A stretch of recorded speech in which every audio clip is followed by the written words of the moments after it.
Spring it on with 40 to 70% off almost everything at Gap Factory and gapfactory.com. Matching styles for the family are on sale too. Shop it all through April 12th.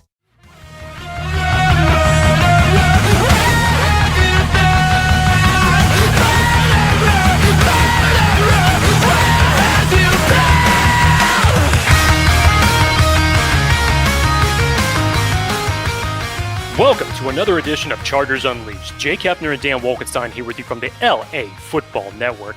Today's show, of course, is being brought to you by Charger Bolt Family, Brewery X, and Manscaped. Make sure you use the promo code LAFB20 to get 20% off your next purchase. Go to manscaped.com for more details.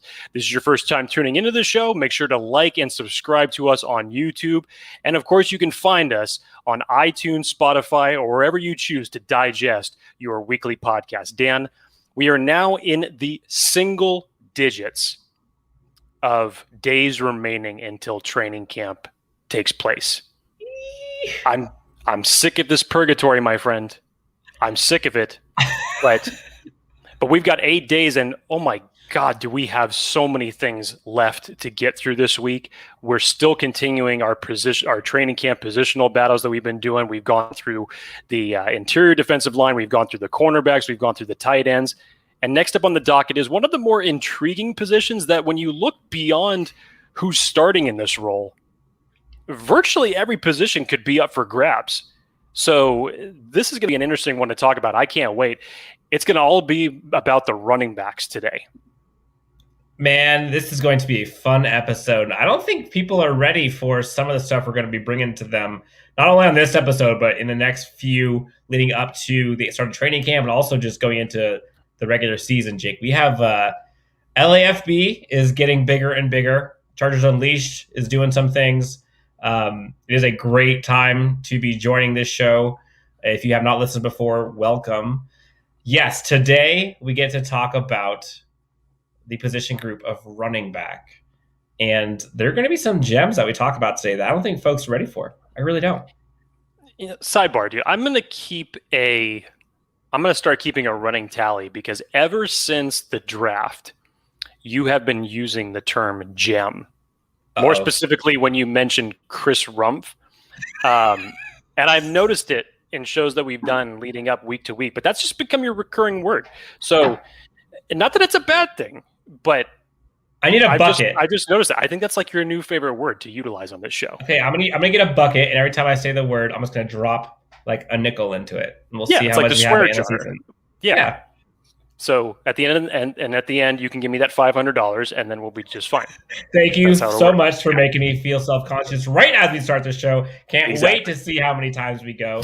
Jake, before we move further, how are you doing? Happy 1 week, 1.5 weeks till training camp? How are you feeling? Well, yeah, just about that. I mean, dude, I'm just as much. I'm feeling the same as you are, and as well as the fan base. Get me out of this purgatory, man. I'm sick of saying the word purgatory. It's that annoying. Get me out of it. Okay, fair enough. Did you have a good weekend? Yes, it was very relaxing. Went to a comedy club on Friday. Went out on a Duffy boat around Balboa Pier on Saturday, and then just took yesterday to relax. You are living, sir. I like it. You had a good weekend. I already know you're still recovering from your weekend.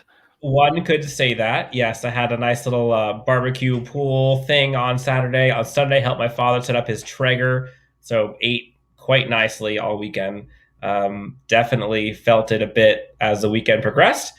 But here we are, and we are this much closer to Chargers football. So without further ado, let's get into it, Jake. We have a position group that a lot of folks, I think everyone talks about Austin Ekeler, but then after Austin Ekeler, like you mentioned, it's all kind of up for grabs. But I don't necessarily know if that's a bad thing. And I also wouldn't be shocked if we actually got into the regular season with all four of these guys on the roster, which we'll get into. But to kick it off, we have to start with the man who's arguably the pound for pound most explosive, strongest player on the Chargers team, arguably in the NFL, in Austin Ekeler. He is healthy. He's rejuvenated. He has come back completely from his injury last year. RB1 in our books and in our hearts. Cannot wait to see what he does this year under new coach Joe Lombardi. Going to be quite the adventure. Jake, what are you thinking about Austin Ekeler this year? Is he your running back one? Is he my running back? What? Well, I know a lot of people in fantasy football that when their draft selection came up to it, that was what they were hoping for fantasy implications for Austin Ekeler. And my condolences go out to all of you who ended up having Austin Ekeler on your fantasy team last year. I remember even being a conversation about this as far as how that workload was going to be split. But Austin Ekeler, his expectations were so high last year, taking over the mantle after now Melvin Gordon's gone. People were still asking the question, can he be the bell cow back? To me, he had already proved it 2 years ago. I think even in a limited action that he saw last year, he still proved it. But yes, he had to go through some attrition, only ended up playing 10 games last year, 530 yards, 2 touchdowns total from both one receiving, one rushing, which is just, you're not used to seeing those type of stats from Austin Ekeler. In total, just under 1,000 yards from when we're talking about rushing and receiving. He had 530 rushing and 403 through the air. But this was just for Ekeler being out in the part of the season that he was, I think he was still dealing with it truthfully throughout the entirety of the year. And then by the time he came back, he still had to get into full game rhythm. So, there were a lot of variables that went into one of the lesser productive years that we've seen from Austin Ekeler last year, whether you want to say it's his injury, whether you want to say the offensive line, and both questions would be right, or both answers would be right, excuse me. And so, having him back in this type of role, there's a lot to be excited about. A, not just because he's healthy, but B, especially when we've heard this coaching staff talk more about how they plan on utilizing him in 2021. Who was it? Was it Staley or was it Lombardi that said, it was probably Lombardi who said, I want to put him more in an Alvin Kamara type of role. Yep. Yeah, it's going to be fascinating because if we look at if we zoom out for a second and look at last year's kind of running back squad in totality, they actually were in the top 10 in the NFL in rushing attempts. They were 9th in attempts, but Jake, this is where it gets bad. 9th in attempts, 18th in yards, which that doesn't equate, 27th in rushing touchdowns. I think they only had 10 all season, and 30th in yards per attempt. Yeah, they were almost dead last. 3.8, if I remember correctly, for yards per attempt. It was so bad that our highest yards per carry average. Want to guess who it was? This is going to be pretty. Highest yards per carry. That I'm actually going to guess that's Kalen Ballage. Joe Reed at a hefty 5.8 yards per carry. On the one carry that he got? I think he had like 4, but still, wow. Yes. So the yards, the touchdowns, and the yards per attempt have to go up. There's no way you should be the top 10 in attempts, but 30th in yards per attempt. That is just unacceptable. So agreed. Chargers went back to the drawing board, coaching-wise specifically, got Derrick Foster from Iowa, who did fantastic, as we'll talk about in a sec, with some of their Iowa running backs, wink, wink. So Chargers have kind of a new philosophy. Joe Lombardi, Derrick Foster, both coaching staff are different. Running backs, Austin Ekeler, I think we're going to see a ton more from him, obviously. Of the leading backs, best one we have, 4.6 yards per carry, 2020. He actually averaged almost 100 total yards from scrimmage for the year. Had 170, I want to say, touches total, which again, very low considering he was out. I get it. All those numbers I will put money on being higher as long as he stays healthy.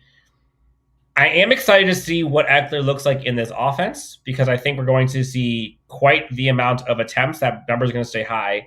But if he's going to take that kind of the Alvin Kamara role, that it wasn't so long ago. I think it's 2019 when Austin Ekeler had arguably the exact same season statistically as Christian McCaffrey. So Could Ekeler get back to that form? And if so, watch out. RB1, no questions asked. And what makes him special, as we all know, is how lethal he is in the passing game. And Derrick Foster talked about it. Coach Derrick Foster talked about it. When in passing downs, the most important priority for running backs is to protect the quarterback. Number two is to get open in space and be able to, when your name is called upon, deliver. Austin Ekeler is that in spades. He is very adequate in pass blocking, and also, as we all know, he is absolutely electric with his hands on the ball out of the backfield. Yeah, it's everything you said there, Dan, was spot on. And as far as just talking about expectations for the 2021 season, you talked about the influx in carries that we should expect from him. I would agree with you. So if you drafted Austin Ekeler in your fantasy football team last year, don't be discouraged from doing it this year. Please don't, because if you go back and you look at, especially during the time that Joe Lombardi was with the New Orleans Saints, look at the statistics that Alvin Kamara put up. It's a great comparison and follows his philosophy on how he loves to get his running backs involved in the game.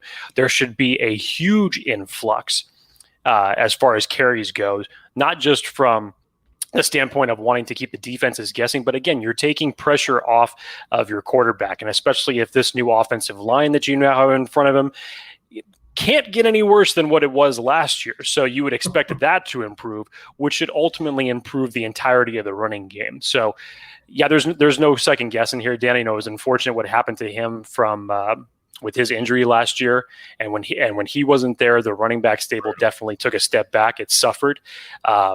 So obviously, here's hoping for a full, healthy 2021 season for Austin Ekeler, and God damn it, make our running game more productive.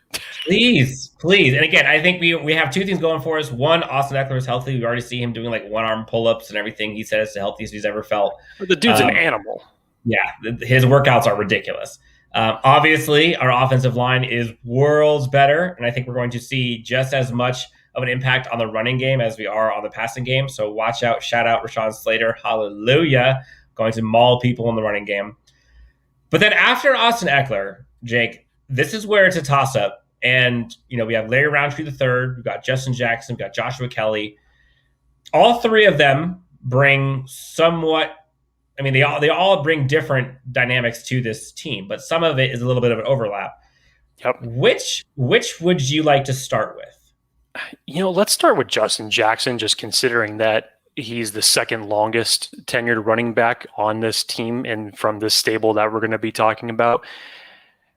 I just talked about Austin Ekeler having to face attrition for 2021. You talk about attrition for a guy who we've just been waiting to see the consistent shades of what he did just a couple years ago in that Pittsburgh Steelers game.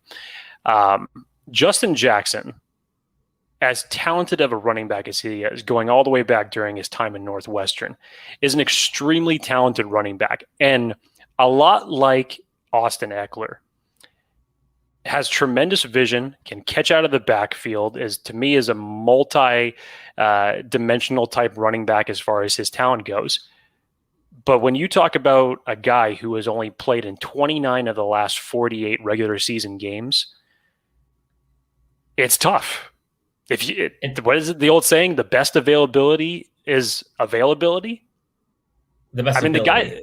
Yes. Yeah, excuse me. The best. I said that. Thank you for correcting me. The best ability is availability. And to his credit, throughout his career thus far, he's averaged 4.8 yards a carry, I believe. Yeah. When he's on the field. When he's on the field, it's great, but he's facing a situation right now, and here was the biggest stat, Dan, that I thought was surprising. And again, we're talking about a guy who had to play against a lot of attrition, not just from injuries, but the coaching staff ended up bringing in Kalen Ballage as a veteran running back, in the middle of last year. And this obviously had to deal with a lot with the Austin Ekeler injury, and of course what was happening with Joshua Kelley, and we'll talk about that in a second. But you did have a coaching staff that definitely favored the veterans more. Here's some stats for you. This is inside the 5-yard line, all right? we don't consider Justin Jackson to be anywhere near like that goal type, traditional big bodied back that's going to get you the short yardage. All right. So inside the 5 last year, and these stats are according to FTN, Austin Ekeler had 8% of the carries inside the 5. Joshua Kelley had 28% of the carries inside the 5. Kalen Ballage had 32% of the carries inside the 5. Do you want to know who the next person on this list is? I'm assuming it's Justin Jackson. It is not Justin Jackson. Oh, Justin Jackson had 0. You want to know who's above Justin Jackson? Justin Herbert had 32% of the carry percentages inside the 5-yard line. If that's not bad enough, let's go a little bit further. Let's take it inside the 10 in same order. Austin Ekeler with 20% inside the 10. Joshua Kelley with 26 inside the 10. Kalen Ballage also with 26% outside the 10. Justin Herbert had 28% inside the 10. And Justin Jackson had another goose egg. So basically what you're saying is he got 0 snaps inside of the 10-yard line all season. Yes. And this is such a critical year for him, considering that the Chargers drafted Joshua Kelley in the 4th round last year. You bring in Larry Roundtree this year, who a lot of people are very, very high on in the 6th round this year. And again, we've said it ad nauseum now. When he is healthy, he can be a dynamic piece to this running back stable. We all remember his showtime against the Steelers. I mean, it was awesome. It was awesome. Nobody saw that coming, and it was a shot of adrenaline into the arm for what he brought to the running back stable, and you just thought that moving forward, you were going to get to see more of a 1-2 punch with Jackson and with Ekeler, and it just never ended up coming to fruition. And a lot of that reason was because of the injuries. So he really just hasn't gotten the time to produce. And I think with the investment that the Chargers have put in the running backs over the last 2 years, again, with Kelley and with Roundtree, that could be the subliminal shot across the bow warning that Justin Jackson may not be long for this team. If/when Justin Jackson makes this squad, what do you foresee his role being if/when healthy? If he's healthy, he can be the number 2 back of this running back unit. There should be no question there. He goes down as one of the most productive running backs that ever came out of Northwestern. Huge type of production. His dynamic is almost to the level of what Austin Ekeler does. When toting the rock or when catching it. Obviously his pass protection needs a hell of a lot of work in that circumstance. But as a weapon, if you were to tell me that we could set up an offense where we could get both Justin Jackson and Austin Ekeler at the same field and utilize them properly, which I don't think that the former coaching regime had any idea with how to get creative with it. But if you're telling me that you could create a plan that could get both of these guys developed in the running game or the passing game and on the field at the same time, when was the last time that the Chargers you saw 2 running backs out in the backfield and they utilized the plays for them the way that they should have been? I can't honestly. The last time I could think of was you got to go back to the LAT days. I was going to say it's going to be LT Michael Turner. Is probably the last time I remember seeing that. I mean, I guess you can kind of say Melvin Gordon, Austin Ekeler, but not really. No. No. I mean, you could say that considering that you had the flexibility to split Austin Ekeler out wide and you can have Melvin Gordon in the single back formation. But again, to me, it wasn't anything that was going to confuse the defense because, of course, that situation was probably it was 2nd and 18 and the Chargers still decided to run it up the middle and only got maybe negative 2 yards on it. Yep. Yeah, look, I mean, Justin Jackson, I think all of us, we all like him, but if he can't see the field, there's a difference between like a Derwin James ability and a Justin Jackson. Like Justin Jackson is pretty darn good, but he is not to the level of Derwin James where you can where like the risk is not worth the reward. Derwin James, when healthy, is an absolute stud all-pro. Justin Jackson, when healthy, is a great RB2. Like let's just be honest. So the Chargers are not going to hold on to Justin Jackson if he cannot show out this year. They're just not going to. He's not worth the risk. I mean, but again, when healthy, I think last year he had started 4 games. I think he had the same yards per carry as Austin Ekeler. Like, he was good. But you have to be on the field. And especially for someone who's not like one of your best players, a team is not going to risk it for you if you're always hurt. They're just not going to. So that is arguably RB1 and 2. Now, this I think is going to be where the conversation kind of gets a little fascinating, Jake. So we got Joshua Kelley and we got Larry Roundtree III. Joshua Kelley was the rookie last year. Everyone was super excited. He started off with a bang early on in the season. Great kid, great attitude, the best smile I think of any person on this team. But as the season progressed, he kind of tapered off. I mean, he had a really low, I think like 3.2 yards per carry. He had some issues with ball protection, ball security. I know he had a couple really, really bad fumbles. His vision wasn't as good as we would have liked as the season went on. And although the offensive line didn't really give gaps as much as we well would have liked, when they did provide him gaps, he wasn't going down the right ones. So it kind of felt like he lost a bit of confidence. But that being said, like, I don't know, last year was such a weird year for everyone. And I can't imagine it being any easier for rookies, especially running backs, when you're getting thrust into this with Austin Ekeler out. And I don't know, like I'm still high on Joshua Kelley, but like last year was just a weird year. Yeah, like you said, Dan, the first 2 weeks of last year, you wouldn't have thought that Joshua Kelley was a rookie. You look what he did in the Bengals game, rushed for 60 yards, had his first touchdown in his first game. Then the following week against the Chiefs, the same game that Justin Herbert made his debut, he goes off for 64 yards.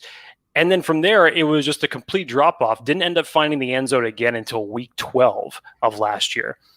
And, you know, obviously a lot of things changed throughout that year. The offensive line continued to play poor. And again, we're talking about a Joshua Kelley who was filling in for a lot of playing time due to Austin Ekeler being out and Justin Jackson being out for certain periods of time.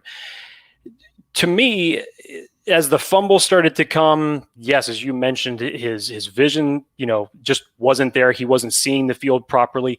On top of that, I don't think that this coaching staff did a good enough job to assist in getting his confidence back throughout the year, because this was around the point where Kalen Ballage ended up joining the team. And a lot of people ended up loving what Kalen Ballage did in his short stint with the Chargers. Yeah, he was surprisingly good. I was not expecting that. In the few short games that he played in, he was actually pretty productive. And at some points, he was even starting the game. So Joshua Kelley, again, much like the other two running backs we've already talked about, had to go through a lot of attrition. And like you said, Dan, a lot of people were high from what they saw in those first 2 weeks with Joshua Kelley. Hell, I'll even admit it. He was one of the guys in the running backs that we were talking about last year, and we were talking about a lot of them when it came to the draft as far as who the Chargers could target on day 3 as a mid-round draft prospect to add to their running back stable. I said that Joshua Kelley would be a great fit for this team because I thought it added a different type of dynamic. He wasn't the same type of a running back as Austin Ekeler and Justin Jackson was. You go back and you watch his tape at UCLA, he was much more of just that bowling ball. And like those stats that I read off just a couple minutes ago, more of that short yardage goal line type of back that you want for those just nasty grind them up type of yards. And I thought that he was worthy of a 5th-round pick. And was I a little bit surprised when the Chargers took him around early? Yes.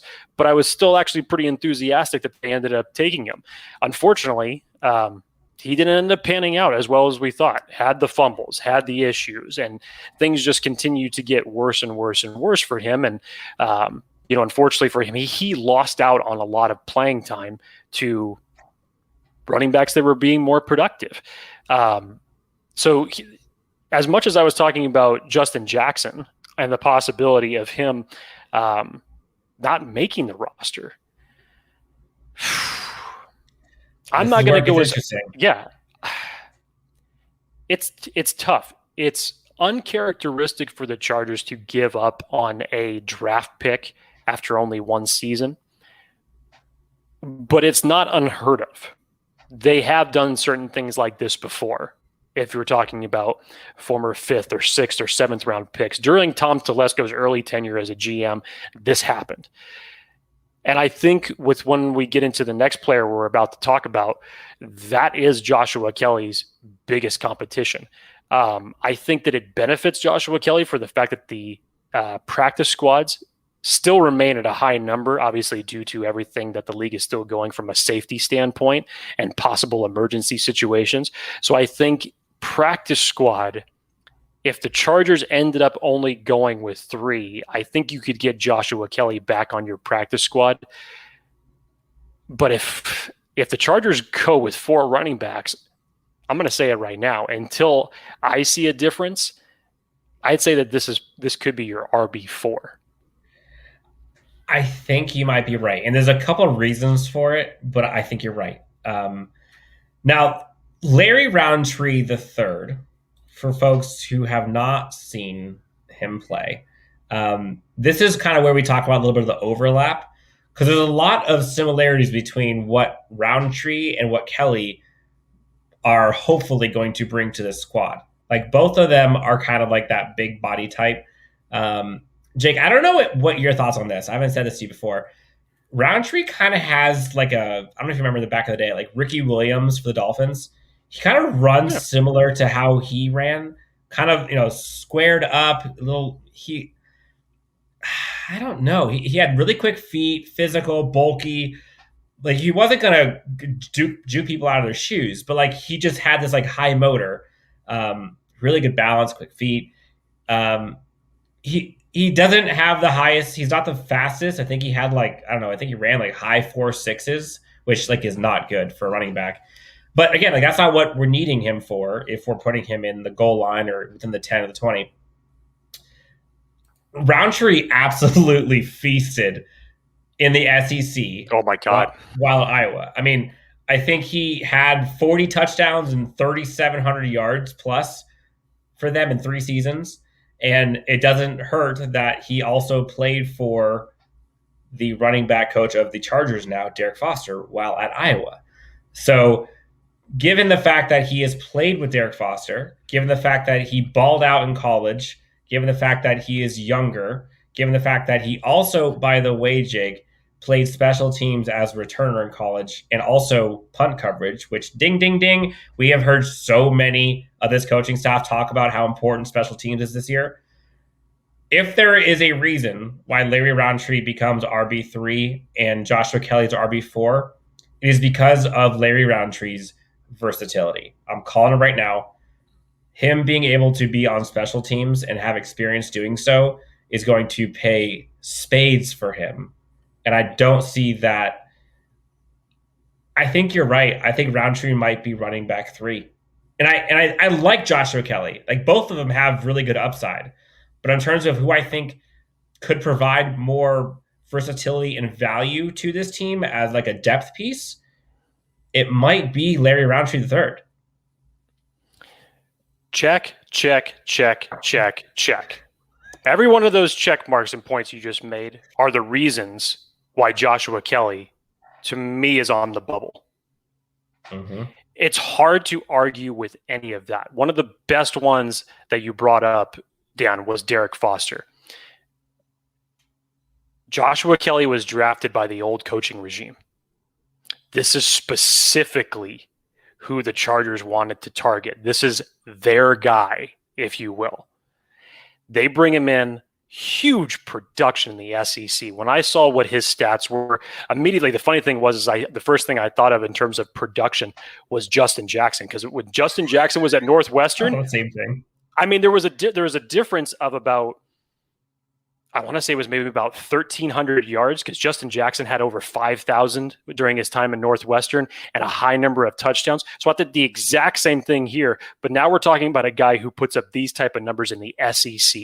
And you're talking about in 3 seasons. Yes, not 4 like Justin Jackson did at Northwestern, in 3, which is just absolutely ridiculous. And like you said, Dan, for his way that he runs against bigger body, I think he's 5'10", 210, somewhere around there as far as his size goes. Much more of a bulkier type of guy. Runs with a lot of short area bursts. He's not the fastest guy that's out there, but runs with a lot of short area bursts, has really good vision, protects the football well. And the biggest thing that you brought up there is the special teams versatility.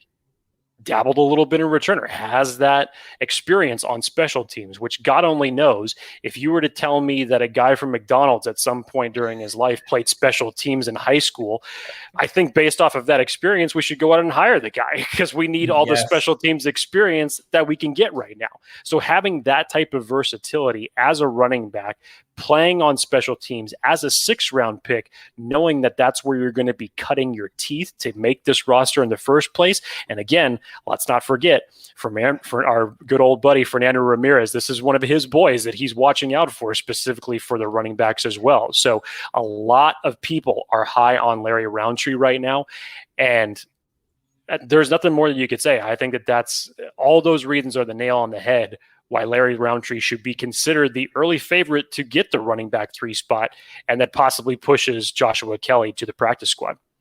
The only thing that I have seen from him that I think he's going to get coached out of is going to be, and again, this is just my personal opinion, and this could be totally off base. The coaching staff might think, Dan, you're an idiot. He does seem to run a little upright, and I think he can get away with that in college. But like, if he doesn't have that pad level in the NFL, I worry that he's going to get stacked up and pushed back. So he got away with it, and the dude's strong. I'm just saying that's one thing that I hope I can see him kind of get a little bit lower. But I really like Larry Roundtree. I think that's a really good value pick for the Chargers. And it's going to be fascinating to see how this running back position group kind of shapes out as training camp starts. So for the record, do you think that there are going to be 4 running backs who make this team? 4 on the active roster, or 4 total split between 3 and 1 on the practice squad? Let's go with active. Active, I say that we will only have 3 on this roster. And then in that case, is Kelley the one that is odd man out, in your opinion? He is. Is there anything that Kelley can do between now and the end of training camp to show you that he is RB3 or 2? This is what the preseason games are for, my friend. I mean, for everybody that wants to downplay the preseason, did you miss it last year? Because I sure as hell did. You have no idea how jacked I am to see 3 preseason games, all right? You got your wish, 1 less game of preseason, but now all this does is truncate the timetable for guys who are trying to make this roster. It gives them more of a limited opportunity to do it. But it's also on the coaches to make sure that they're giving everybody the adequate playing time in order to properly evaluate who they have on the roster. So Joshua Kelley is, hey, get your reps. Don't lose your reps during practice. Don't make mistakes. And show out in the 3 preseason games that you're going to get an opportunity for. Now, I'll say this right now. I think that they'll start him at the running back 4 position. I do. So if you see Joshua Kelley, it's definitely not going to be until the second half. And depending on how many times or how much playing time they're going to give their starters in now only 3 preseason games, it's probably not going to be till the second part of the 4th quarter. So I think that they'll start him there. If he produces well, that's his opportunity to probably move up. I'm sure at one point or another in these 3 preseason games for the final 2, the coaches will probably rotate, and they'll probably just do it for evaluation purposes to give him a little bit more playing time. Let's see what he does with it. Is he getting any better? And unfortunately, if not, then yeah, I think that he's the odd man out of this group. Yeah, it's gonna be wild. I think Derrick Foster did some interviews he had back in college in Iowa, and he kind of talked about having to work with like a running back by committee squad, which is the same thing he's going to have now. Like there isn't one kind of turnkey running back that he's going to have for all downs. He's used to having a running backs by committee, which is what we have here in LA. I'm curious to see how he kind of imposes his style on these running backs. I think you're going to see a huge emphasis in protecting the quarterback and pass blocking for these running backs, which I think is where someone like a Larry Roundtree actually might be able to shine a little bit, might be able to separate himself as running back 3. The whole position is going to be fun, but I am feeling good about this squad as a whole. I think it's a really good complement to Justin Herbert in this passing offense. The rushing blocking is going to be so much better. And as long as this running back squad can stay patient and let the offensive line do their job, I think we're going to see remarkably improved numbers from the squad. So, for example, going back to the top, Jake, 9th in attempts, 18th in yards, 27th in rushing touchdowns, and 30th in yards per attempt. I can see that number in attempts kind of staying the same. That number of yards should damn sure go up. It has to get better. Yep. 27th in rushing touchdowns, that is unacceptable. And if the Chargers end up 30th in yards per attempt again, Brandon Staley is going to blow a gasket. There's no way. Mm-hmm. There's no way. How about more air guitar celebrations in the end zone? Yes, you got to give me more. Give me more than 2, baby. Come on, give me more than 2. I know we can generate that. And when he does, SoFi is about to get cray-cray. I know he's been imploring Bolt fam all offseason to get ready for the season. So I can't wait to see the first time he scores a touchdown in SoFi. It's going to be fun. So, Jake, that is going to do it for the running back position battle episode. Again, thank you to our sponsors at Charger Bolt Family, at Manscaped, at Brewery X. We have a ton of crazy, exciting stuff going on. I'm not going to let the cat out of the bag yet, but Chargers Unleashed is about to level up again, and I cannot wait till we get to share it with all of you. Myself, again, yes, we're going to keep sharing again and again and again and again. For my lovely co-host, Jake Hefner, you can find him on Twitter at Jake T. Hefner. Myself at Chargers Homer. You can find us on Twitter at LAC_Unleashed. Oh, I said that wrong. Be sure to. That'd be an interesting name. A whole different podcast. Yeah, different. In the interim, if you like what you hear or see, probably more hear than see because our ugly mugs aren't doing it for you. Be sure to leave us a review on Apple Podcasts. Again, like Jake said, subscribe on YouTube. And until next time, this is Chargers Unleashed, and we will talk to you next on the next position battle coming up soon.